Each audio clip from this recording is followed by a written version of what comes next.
Hey guys, today we have a long video ahead of us. How Hitler's paranoia cost him the war. Warlords, Hitler vs. Stalin by Timeline World History Documentaries. I think that's the title of the channel. It's going to be linked down in the description below. Make sure you check them out. I just recently found them and I saw the length of their videos and I am actually very excited. I think you can tell kind of what the video is going to be about. I expect this to go pretty in depth. Basically probably going to list out all the examples as to how exactly the paranoia really affected the war. So yeah, let's just go ahead and get right into this video because it's so long. I've never watched a video from them before, so I don't know what to. On July the 6th, 1940 in Berlin, Adolf Hitler celebrated his victory in Europe. His army chief called him the greatest warlord in history. From Moscow, Hitler's collaborator, the Russian leader Joseph Stalin, had sent his congratulations. In London, the British Prime Minister Winston Churchill was isolated. Yeah, I feel like a lot of people forget at this point in the war, before Operation Barbarossa took effect, Hitler and Stalin were not equals, obviously. Hitler never viewed Stalin as an equal. But yes, collaborators, I think, is the best word for it. They worked together on the invasion of Poland. Stalin obviously saw the West as a threat. So, yeah. In Washington, the American president, Franklin Roosevelt, stood aloof. Yeah. In the coming 5 years, everything in the relationship between these four men would change in ways that seemed unimaginable.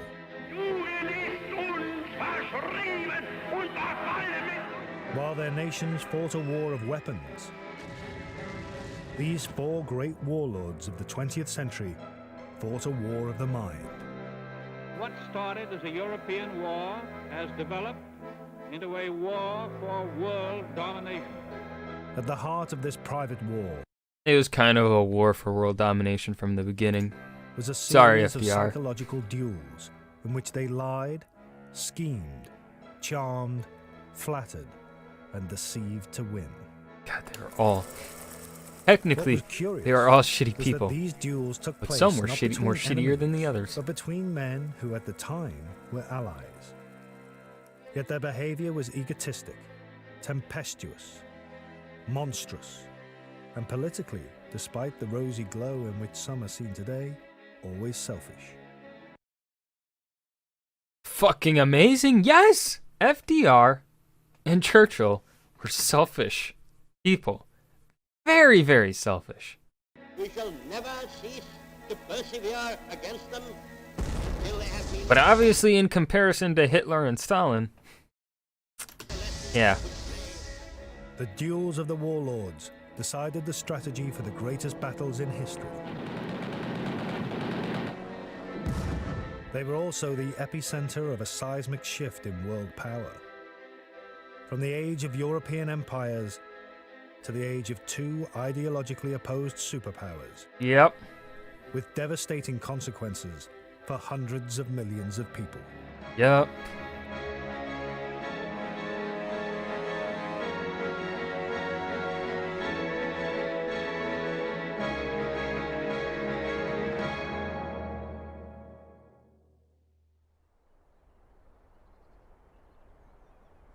Beautiful view. Salzburg in southern Germany, one of the world's loveliest places. It was here, in August 1939, that Adolf Hitler was thinking the unthinkable. Hitler had set his heart on invading Poland, and his generals had told him he must attack before the autumn rains came. But Britain and France had said they would go to war for Poland. One thing stood in Hitler's way: the fear that Russia would also turn against him and propel him into a war on two fronts. Yes. This was the very thing imprinted in Hitler's mind as having helped to lose Germany the First World War 20 years before. Yeah, I can see that There was argument. only one way out. A pact with his greatest ideological enemy, Joseph Stalin. Hitler put out feelers to Moscow. Though he little realized it, he was instigating a mental duel with Stalin, which over the next 2 years would decide the destiny of the Second World War. Stalin was deeply suspicious of Hitler's approach. He spent hours reading Mein Kampf, written 15 years before, underlining key passages, like Hitler's views of the Bolshevik leaders, men such as Stalin himself. Never forget that the rulers of present-day Russia are common blood-stained criminals, that they are the scum of humanity. But Stalin could see that Hitler was now desperate for a deal, and offering to send his foreign minister, Ribbentrop, to Moscow. Stalin decided he would go with Hitler. Hitler's propaganda chief, Joseph Goebbels, noted in his diary, 22nd of August, 1939. Non-aggression pact with Moscow perfect. God, Goebbels Ribbentrop just in looks Moscow on Wednesday. That is something. just like an evil. We're on top again. evil. Now we can sleep more easily.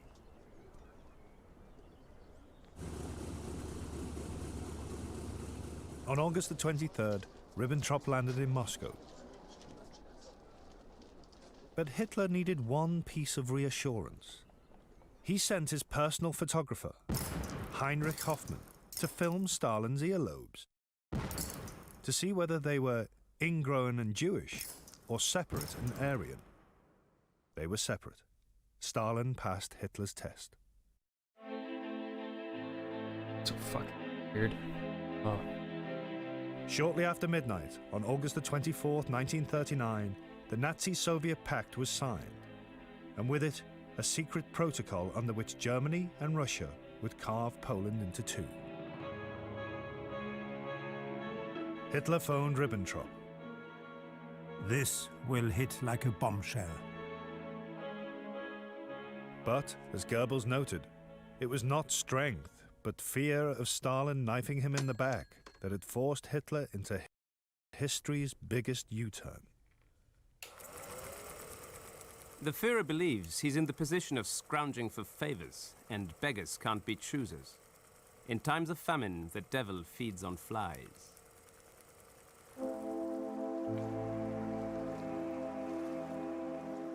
In the Kremlin, Stalin proposed a toast. I know how much the German nation loves its Führer. I should therefore like to drink his health.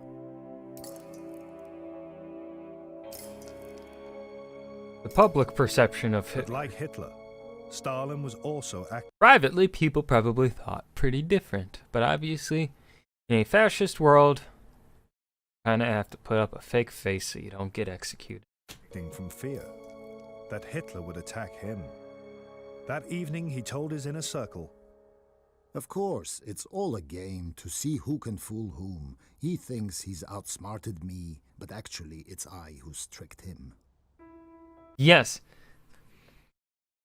Neither of them thought the other. They both knew that war would happen eventually between the two of them.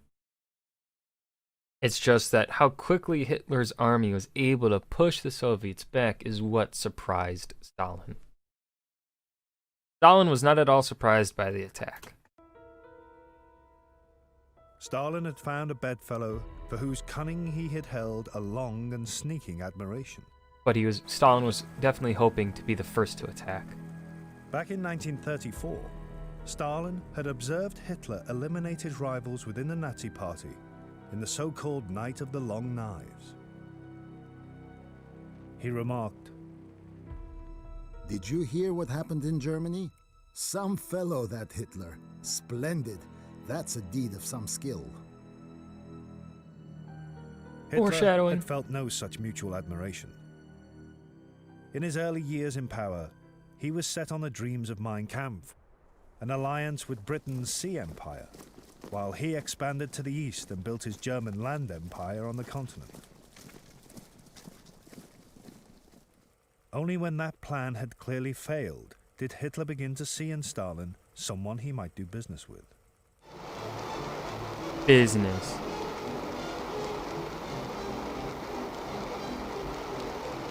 Stalin was the first of the two to be a mass murderer. His terrors killed millions. He once compared his victims with the boyar landowners massacred by Ivan the Terrible 400 years before. Who's going to remember all this riffraff in 10 or 20 years' time? No one. Who remembers the names now of the boyars Ivan the Terrible got rid of? No one. I mean, I guess you don't remember the names, but we certainly remember the action. A week before he invaded Poland, Hitler made an eerily similar remark to his generals. Genghis Khan had millions of men and women killed by his own will and with a gay heart. History sees him only as a great state builder. And who, after all, speaks today of the annihilation of the Armenians? For both men, True. mass murder was just another weapon in the ideological struggle. The state, whether communist or Nazi, was supreme. Individuals were its disposable tools.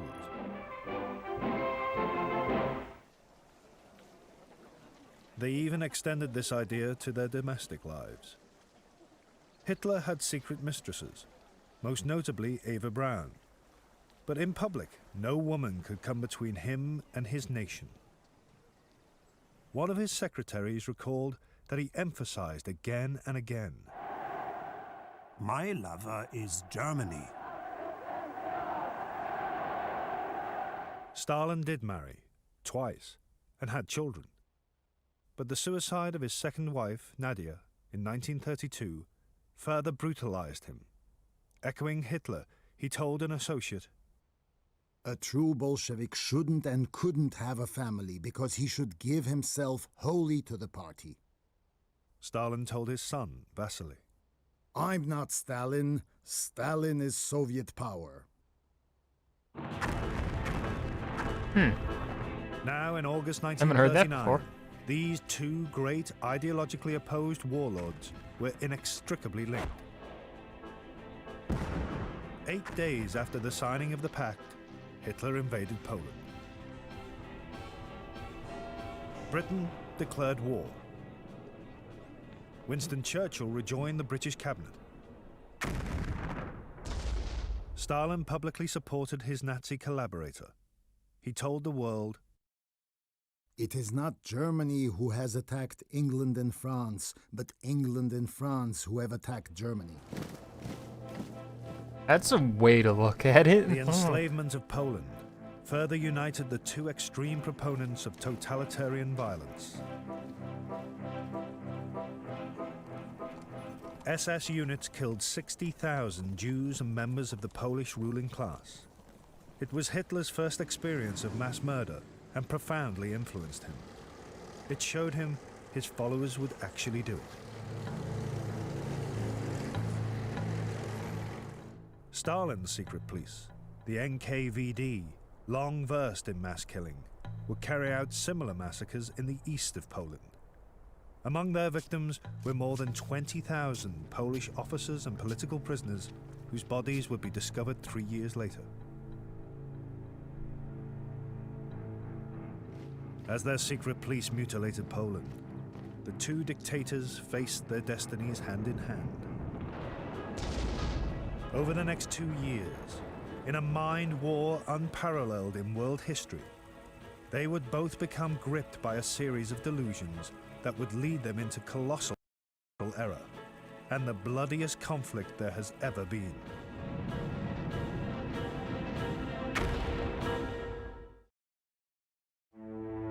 This was originally on TV, wasn't it? Stalin had Just entered his realizing. pact with Hitler with open eyes. He never doubted he was supping with the devil. But he believed the pact would give the Soviet Union both protection On History Channel and at some point? opportunity.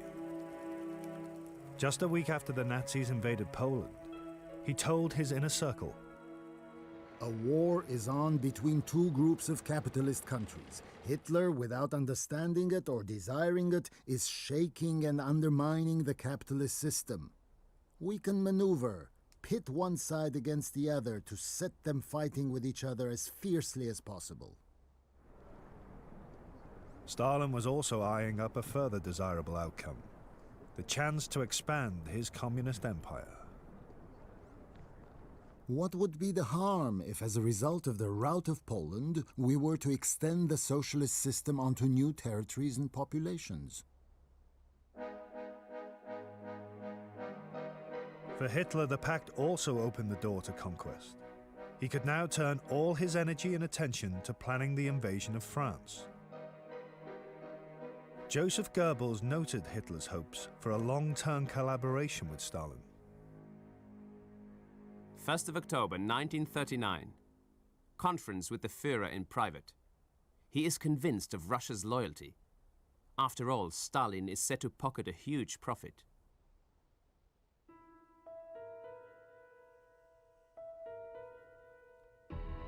But Stalin saw no such loyalty in Hitler. Mein Kampf was etched in his mind. Above all, Hitler's youthful ambitions to conquer Russian territory for the new German Reich. If we speak of territory in Europe today, we can primarily have in mind only Russia and her vassal border states. Because he calculated that Hitler might still one day turn on him, Stalin set out to build a line of buffer zones to protect himself against possible Nazi attack. He forced the Baltic states, Lithuania, Estonia, and Latvia, to accept Russian garrisons. He told a Latvian delegation, There has been an unexpected turn, but one cannot rely upon it. We must be prepared in time. Others who were not prepared paid for it. The Germans might attack. Okay, so we tricked them. Or we lied to them. Well, not really a lie, because the Germans did attack eventually, but, also tried to bully Finland into giving him a swathe of territory as a further buffer. The Finns refused. Stalin invaded their country. It was a disaster. disaster is an Within understatement. days, thousands of frozen Russian corpses littered the snow. Finally, the Finns were beaten, but not before killing 125,000 Russian soldiers. Stalin sent in his political commissars to shoot the Soviet commanders. But the real fault was his own. His terror had got rid of the Red Army's best officers. As Goebbels noted, the Red Army's incompetence offered Hitler yet more comfort. Yeah. 15th of March, 1940. The Russians can never become dangerous for us.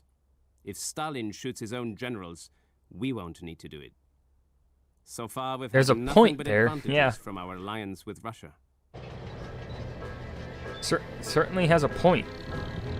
That infighting kind of does do that.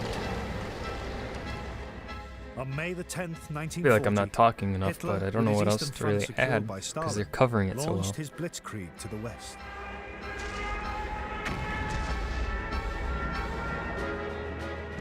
The German army sliced through France, Belgium, and Holland.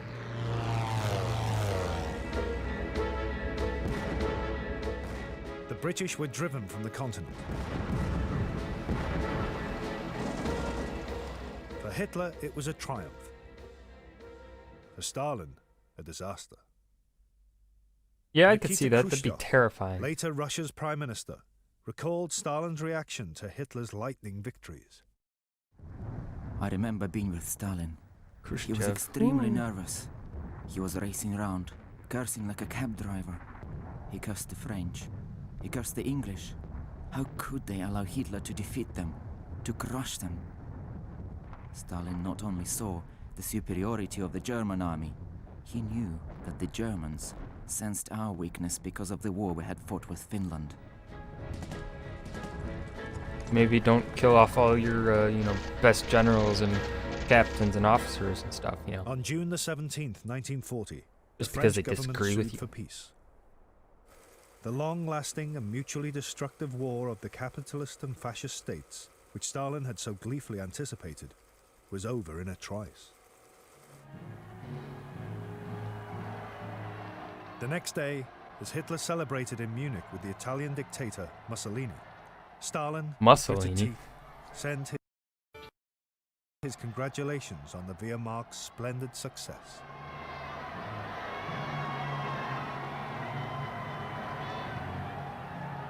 For Hitler, victory had lanced a boil. Germany's defeat in the First World War had been avenged. Now, for the first time in his political life, he wanted a rest from conquest, and, reverting to his old instincts, peace with Britain. peace, The aka Italian German Prime Minister, domination. Count Galeazzo Ciano, was also in Munich and observed Hitler's state of mind. Hitler makes many reservations on the desirability of dismantling the British Empire, which he considers even today to be an important That is an Italian accent. factor in world equilibrium. Hitler is now like the gambler who, Thicker having than the made a big Stalin win, Russian would like accent. to leave the table, risking nothing more. But Stalin feared that Hitler, having won his victory in the West, might immediately be tempted by his long-held ambition of expanding to the East.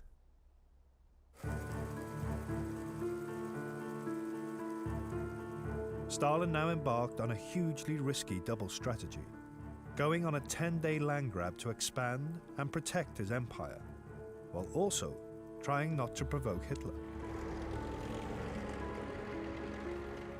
He occupied the Baltic states and Bessarabia, the northern province of Romania. This was allowed under the Nazi-Soviet pact. But he also decided to invade another Romanian province, Bukovina. It was not assigned to Stalin under the pact. Hitler's chief of staff, General Franz Halder, noted Look at that butt chin he's got. Look at that butt chin. Hitler's alarm in his diary. 25th of June 1940. The issue of Bukovina raised by Russia is new and goes beyond our agreements with the Russians.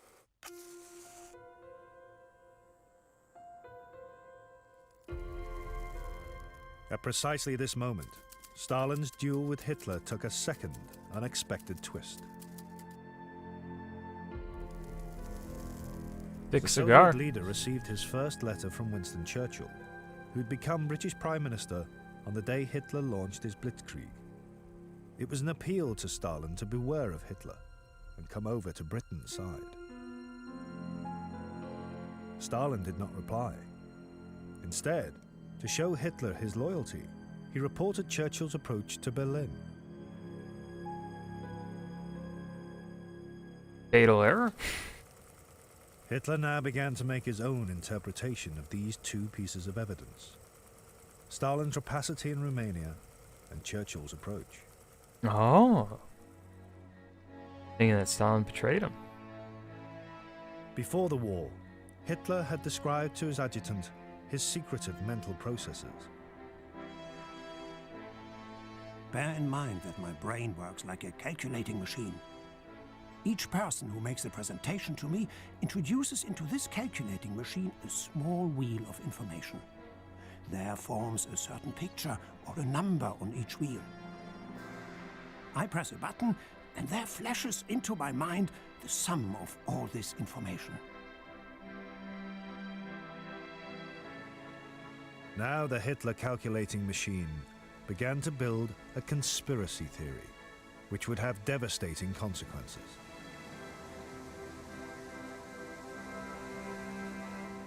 On July the 6th, 1940, Hitler, the victor in Europe, returned to Berlin to a hero's welcome. Our wonderful July sun shines all over the place. An unimaginable ecstasy fills the city. The crowd roars. The station looks like a great banqueting hall. Then the Führer arrives. A roar of joy fills the station.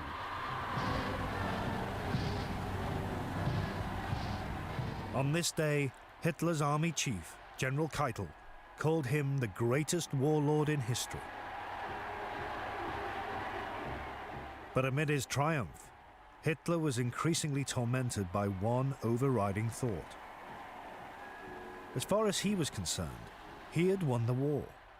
So why did the British not recognize that fact and make peace with him? They're stubborn? He began to convince himself that there must be some external factor that Britain and Churchill were relying on. Oh, I see where his brain is going. A week after the Day of Glory in Berlin, General Halder recorded a momentous development in Hitler's reasoning. 13th of July, 1940. The Führer is greatly puzzled by Britain's persistent unwillingness to make peace. He sees the answer in Britain's hope in Russia.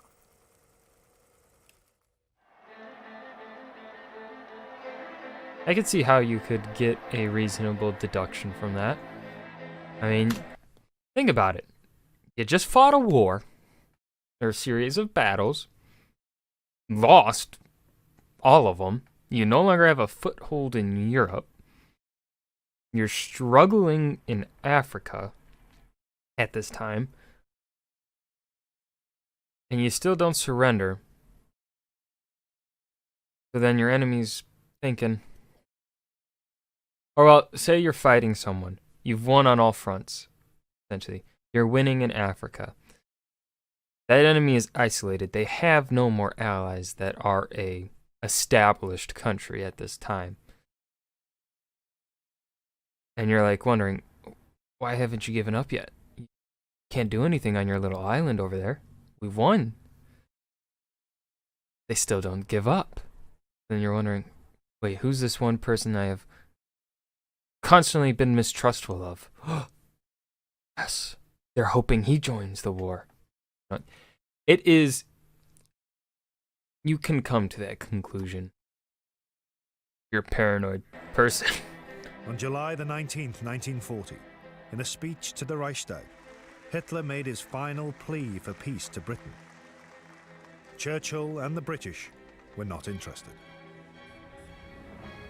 Later that day, a further wheel of information from the United States entered Hitler's mind.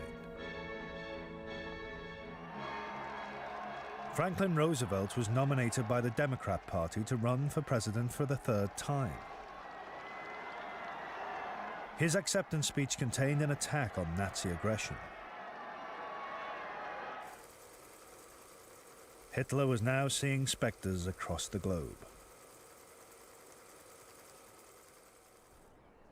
22nd of July, 1940. Führer's view. Reasons for continuation of war by Britain. 1. It hopes for a change in America. 2. It puts hope in Russia. Stalin is flirting with Britain to keep her in the war and tie us down.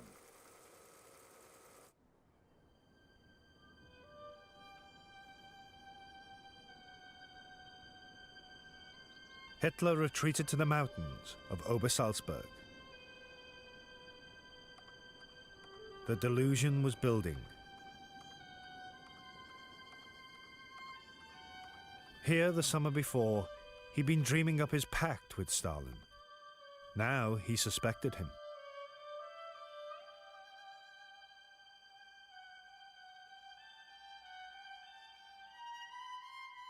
At the end of July, he announced to his generals the result of weeks of agonized reflection. 31st of July, 1940, 11:30, Berghof. Führer concludes Russia is the factor on which Britain is relying the most. Something must have happened in London. The British were completely down. Now they have perked up again. With Russia smashed, Britain's last hope would be shattered. The sooner Russia is crushed, the better. If we were to start in May 1941, we would have 5 months to finish the job. It was, as yet, only an idea. But two enormous delusions. The first that he had already won the war, and the second that some secret deal was brewing between Britain and Russia, were leading Hitler down the road to catastrophe. Yeah, I can see that. Yeah. He was a crazy dude. For Hitler, the invasion Definitely of Russia paranoid was as still only well. a contingency plan, should all other means of forcing the British to make peace fail. The autumn of And yeah, something that they're not touching on, which is understandable, is that Hitler was not really interested in fighting the British and would have liked peace with them because he viewed the British peoples as kind of close to the level in which he ranked people. Like, obviously, you've got the Aryans on top, and then you've got the Germanic people below. And part of the Germanic culture group is the British. Now, I think the British would have been below Germans, but obviously Germans were below Aryans because a very small group of Germans fit the Aryan, profile. So yeah, British were fairly high up in his hierarchy, in his societal hierarchy that he envisioned for the world. 1940 now brought 4 long months of frustration. So he would have preferred to not fight them. Also, because they already owned so much of the world, it would have been much easier to be like, yo, peace. Now I don't have to fight India, don't have to fight Africa, don't have to fight Canada, Australia, New Zealand, South Africa. The RAF defeated the Luftwaffe in the Battle of Britain. Plans for a cross-channel invasion were quietly shelved.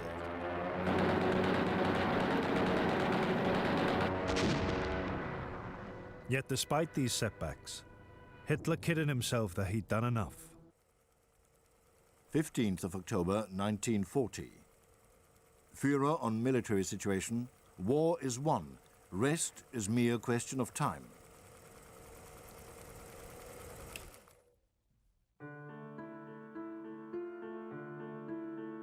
But Hitler could still not force the British to come to terms. And he had become split-minded about Russia, moving troops nearer her borders, but also wanting Stalin to join him in the fight against Britain.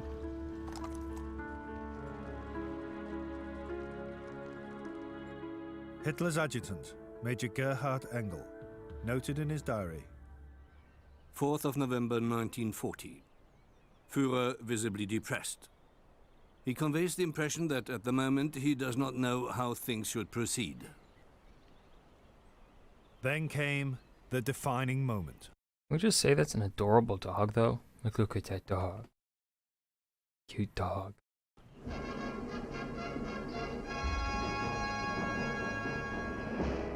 On November the 12th, 1940, the Russian Foreign Minister, Vyacheslav Molotov, arrived in Berlin at Hitler's invitation. Molotov was given the full Nazi fanfare, but the conversations that followed were tense. Hitler's so purpose blurry, in man. summoning Molotov was to offer Russia a share in the spoils of victory if it helped him finish off the British. He told him, England's final capitulation is just a matter of time. Fragments of its empire will be left all over the world. It's time to think about division of this property without a master after our victory. But Stalin wasn't interested in joining Hitler's war or speculative carve-ups of the British Empire. His instructions to Molotov were to find out what Hitler's troops were up to in Finland and Romania, places right on his doorstep. Molotov put the questions bluntly. Hitler gave vague reassurances. Despite the superficial courtesies, Molotov's cold arrogance and his needling on the question of territory in Eastern Europe infuriated Hitler, and it reinvigorated him. 15th of November 1940. The talks had shown where the Russian plans were heading. Molotov had let the cat out of the bag. Führer was really relieved. It would not even remain a marriage of convenience.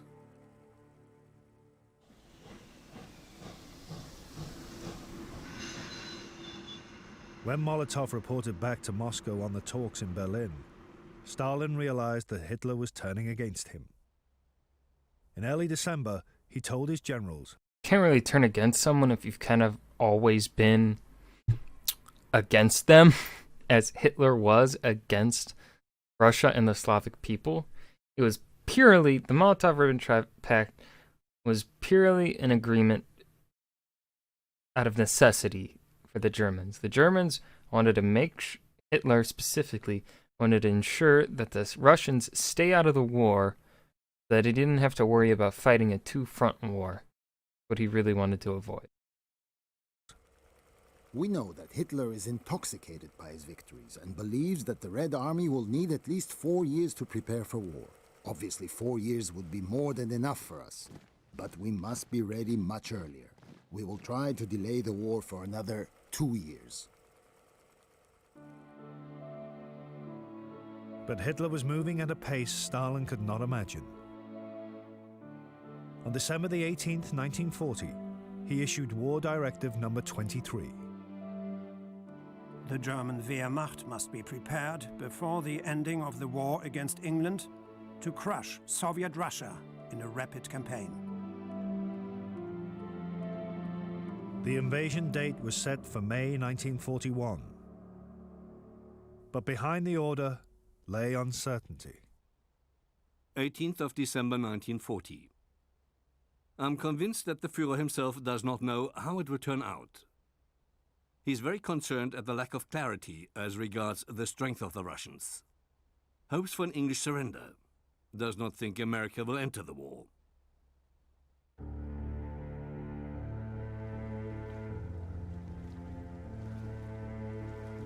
Hitler had finally made the momentous decision.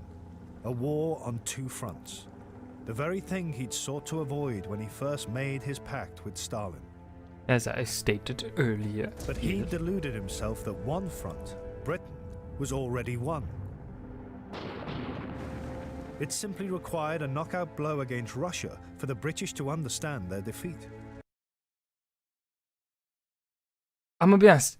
Essentially, he won the Western Front. There was, with the British on their own, with the scale of this global conflict, they could not muster up a large enough portion of their air force, plus a large enough naval invasion force, plus a large enough detachment of ships to properly invade the beaches of northern France. Impossible for them to do it alone. They needed, in this moment in time, for a successful invasion to occur, they really needed the Americans to help them in the diverting of resources. With the Americans in the Pacific theater, the British could then not worry so much about having ships there, and instead could focus more ships to the Atlantic front, etc. Same with planes and manpower. Now, that's not to say that like the British completely abandoned whatever. I'm not saying that. I'm just saying that with the inclusion of America into the war, into 1941, 1942, really, since the declaration of war, December of 1941, the Americans' entrance into the war allowed the British, it allowed the Allies essentially to one side can focus certain resources specifically into one theater, while another focuses those resources into this theater. It allowed that to really happen. But yeah, I personally do not believe that the British could have mustered up the resources necessary to make a successful invasion. Certainly they could have invaded. Maybe they would have held the ground for a bit, but I don't think they could have really stuck onto it for long without the assistance of just the sheer amount of American resources that the America in 1944 give. Hitler's line of reasoning never began to occur to Stalin. He believed that Hitler either had to beat Churchill or make a deal with him before he could think of turning against Russia. No, I disagree with that. I think Stalin knew the whole time. I think he just wasn't entirely certain on exactly when Hitler would attack. And as I have stated before, and probably in previous videos, Stalin was completely surprised by the speed at which Hitler's Wehrmacht was able to just push through the Russian forces. In early 1941, he told Politburo members, "We must cherish no illusions. Fascist Germany is clearly preparing for an attack on the Soviet Union. Why does Hitler want to make an agreement with England? Because he wants to avoid war on two fronts." Stalin was trusting Hitler to act rationally. Hmm. And to fight Britain and Russia at the same time was clearly irrational. But Stalin failed to realize that despite their similarities, there was one profound difference between him and Hitler, which made his perfect logic irrelevant. He himself was a methodical, calculating, hard-working man, a master of detail, personally signing death lists at one extreme, and at the other, keeping the tiniest details of gold production in his notebook. Hitler, by contrast, was at heart an idle dreamer. He once described why he'd loved the mountains of Obersalzberg. When I go to Obersalzberg, I'm not drawn there merely by the beauty of the landscape. I feel myself far from petty things. My imagination is stimulated. When I study a problem elsewhere, I see it less clearly. I'm submerged by the details. By night at the Berghof, I often remain for hours with my eyes open, contemplating from my bed mountains lit up by the moon. It's at such moments that brightness enters my mind.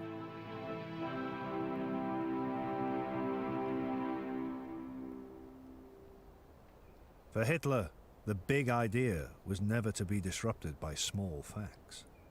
And having made up his mind to attack Russia for tactical reasons, the original and biggest idea of all was reasserting itself: the ideological struggle against Jews and Bolsheviks.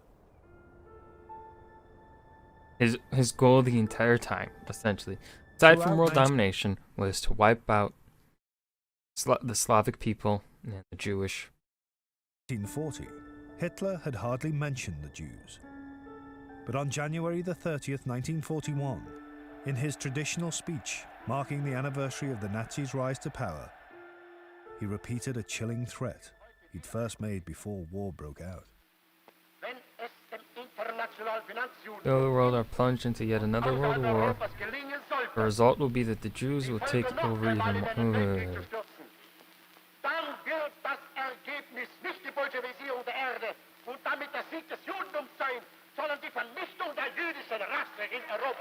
That's so messed up, bro. It's so messed up. At a series of conferences with his generals in the spring of 1941, Hitler made his aims brutally clear. 3rd of March 1941. The forthcoming campaign will lead to a showdown between two different ideologies. The Jewish Bolshevik intelligentsia must be eliminated. 30th of March.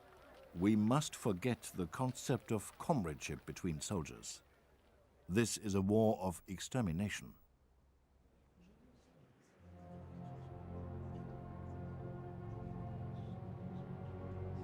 While Hitler planned his annihilation, Stalin still believed he had at least a year to prepare. On April the 13th, 1941, he moved to... See, as I said earlier, or well, as I was saying earlier, Stalin knew an attack was coming. He just wasn't entirely certain when. Protect his back, signing a pact with Hitler's ally, Japan. Stalin was thrilled with his coup and got happily tipsy with the Japanese foreign minister, Matsuoki. But he was still following his double strategy. Yeah, Russia did not want to fight the Japanese in that front because they both really just didn't want to fight each other on those fronts because, one, Russia has not had good luck fighting Japan on the Far Eastern Front, And two, Japan just didn't want to, they were already fighting. They were still fighting in China. They were fighting the British in like Borneo, in Indonesia, etc. And they had plans to attack the Americans by this point. Because they were kind of, one, expecting America to get in. And two, they also wanted to take over the Philippines. So that they could form that Pacific Empire that they were wanting to create. So, fighting the Russians, not a good idea, because then that would plunge the war into like 4 fronts. You have the southern front, then have an eastern front against the Americans, your western front in China, and then your northern front against the Russians. No, they're not going to fight. They don't want to fight the Russians. As he said goodbye to Matsuoki, the German military attaché in Moscow was present. Stalin told him, "We must remain friends, and you must now do everything to that end. We will stay friends with you, whatever happens." But Stalin knew. Personally, I think Stalin's saying that to bide some time. I think he's purely just doing all this stuff to bide some time. Such long-term friendship was a fantasy. Yeah. Soon after, he told graduates of Moscow's military academy, "There will be war, and the enemy will be Germany." But that war would not happen yet. Up until this point, Stalin's reasoning was irreproachable. He'd foreseen the eventual conflict with Germany and was steadily preparing for it. But a bizarre twist would now propel him into his own huge delusion. You're both In paranoid. April 1941, Stalin received his second letter from Winston Churchill. Like the first, it would have an electrifying effect on his duel with Hitler. Churchill told him the British had received intelligence reports of German troop movements, which could only be preparations for a Nazi attack on Russia. Stalin was instantly suspicious, not of Hitler, but of Churchill. He told his army chiefs, "Britain is threatening us with the Germans, and threatening the Germans with the Soviet Union. They're playing us off against each other." I mean, to be fair, based off of Churchill, I think that's a fair conclusion to come to. That, especially Britain, with Britain's history, I think it's fair to assume that they would probably try, like you could probably come to the conclusion that, hey, they possibly will want to play some mind games to get you at war with their current enemy, that, they don't have to fight alone. Well, I can see that coming to that conclusion, Then on May the 10th, 1941, in one of the war's strangest moments, That dude got a Hitler's unibrow? deputy, Rudolf Hess, took off from Germany in a Messerschmitt fighter, flew across the North Sea, and parachuted to the ground in Scotland. At that time, Stalin's assistant, present at his key meetings, was Yuri Chudayev, who noted down and later typed up everything Stalin said. From Chudayev's secret, unpublished record, it is possible to piece together how Churchill's message and Hess's flight began to lead Stalin towards a conspiracy theory, which would have immensely destructive consequences for his country. He looks like a walking teddy bear 3 days in that after clothing. Hess landed, Chudayev recorded the interpretation Stalin gave of these two events. On the one hand, Churchill sends us a personal message in which he warns us about Hitler's aggressive intentions. And on the other hand, the British meet Hess, who is undoubtedly Hitler's confidant. What is the conclusion then? Apparently, when Churchill sent us his personal warning, he believed that we would activate our military machine. Then Hitler would have a direct and fair reason to launch a preventive crusade against the Soviet Union. In Stalin's eyes, Churchill's warning was deliberately designed to provoke a war between Germany and Russia. And Churchill was meeting Hess to tell Germany it should strike first. As he brooded on this idea, Stalin concluded that Churchill was not the only provocateur.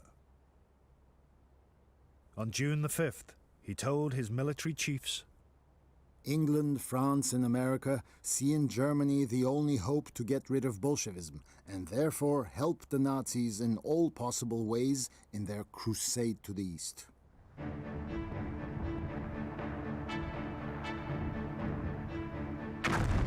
This deduction, that the democratic nations of Europe and America were ganging up on him, became a blinding article of faith. Throughout May and June, intelligence reports gave warning after warning of imminent German attack. Stalin dismissed every one of them as part of the great conspiracy to provoke him. On June the 12th, he told his generals, I am certain that Hitler will not risk creating a second front by attacking the Soviet Union. Hitler is not such an idiot. He kinda is. Millions of German troops gathered within striking distance of Russia's borders.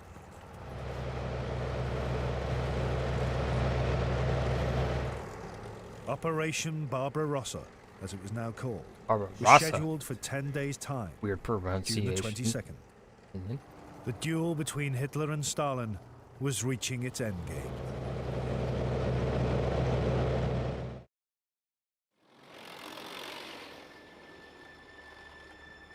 As Operation Barbarossa drew near, Hitler convinced himself he was fulfilling his destiny.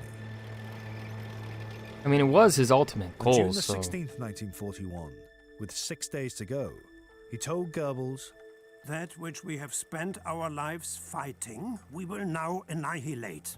Whether right or wrong, we must win. And when we have won, who will ask about the method? Very Machiavellian there. Ends justify the mean. But if the end is still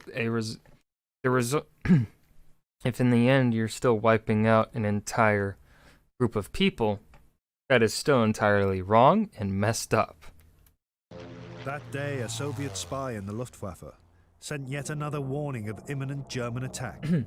Stalin retorted, Tell the source in the staff of the German Air Force to his mother. On June the 18th, Stalin's two top generals, Zhukov and Timoshenko, pleaded with him for a full alert. Stalin reminded them that Hitler could not attack without first doing a deal with Britain. You have to realize that Germany will never fight Russia on her own. You must understand this. On June the 20th, 2 days to go, Hitler chose his fanfare for victory. A passage from Liszt's symphonic poem, Les Préludes.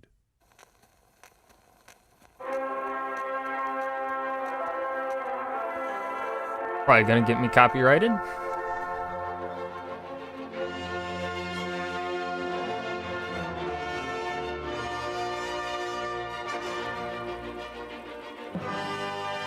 I'm probably gonna have to cut this whole section out or mute it. Please no Though copyright. Stalin still refused to see it coming. It was now apparent to his closest associates that the Nazis were on their way. On June the 21st, one of them, Georgy Dimitrov, was in Moscow. He looks crazy. Rumors of an impending attack are multiplying on all sides. Have to be on guard.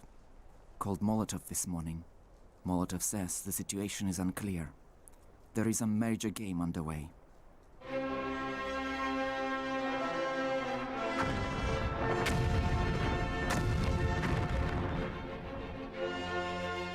On June the 22nd, the same day Napoleon had once invaded Russia, Hitler followed in his footsteps.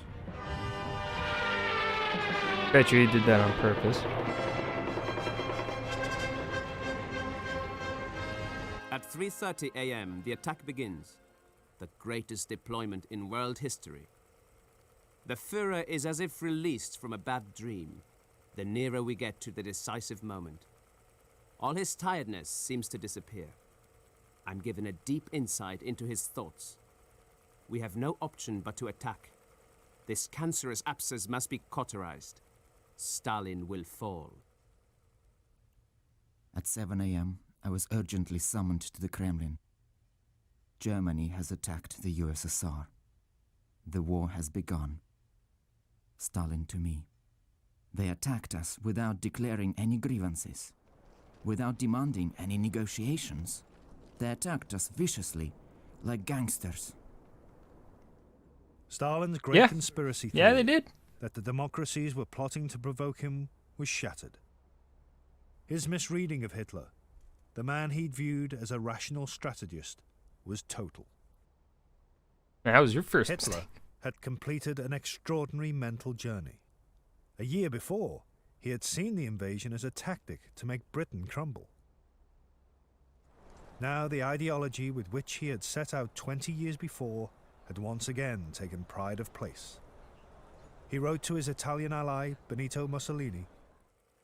Let me say one more thing, Duce. Since I struggled through to this decision, I again feel spiritually free.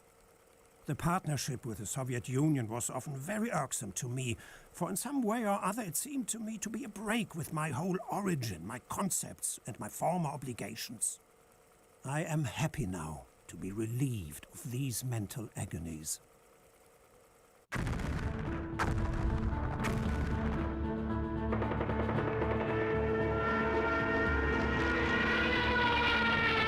Got the sound of a Stuka.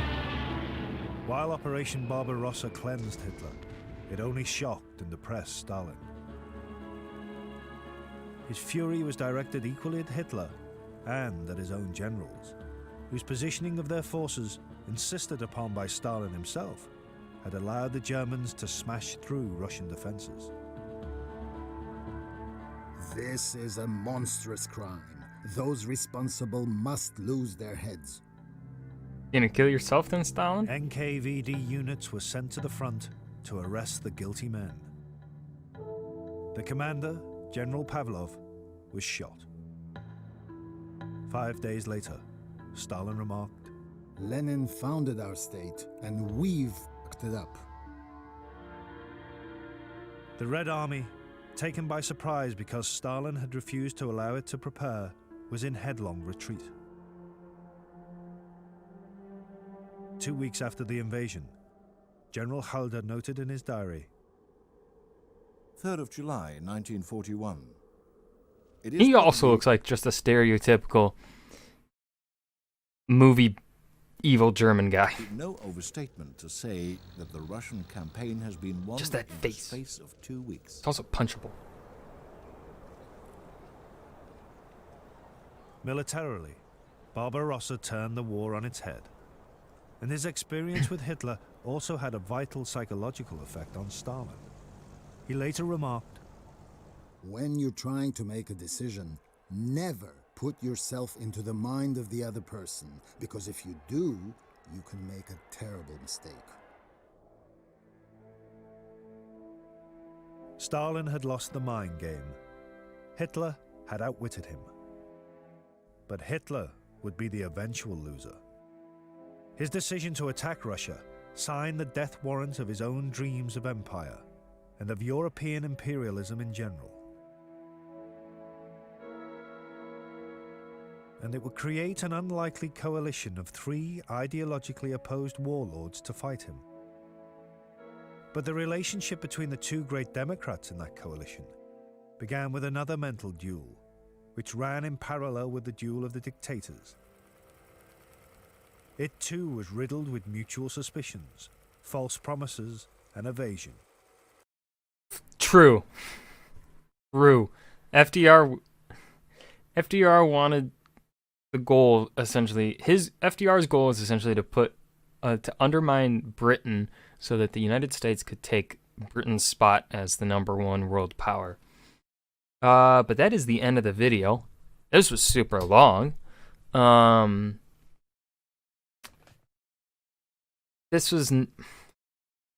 The title of the video is a little bit misleading. How Hitler's paranoia cost him the war.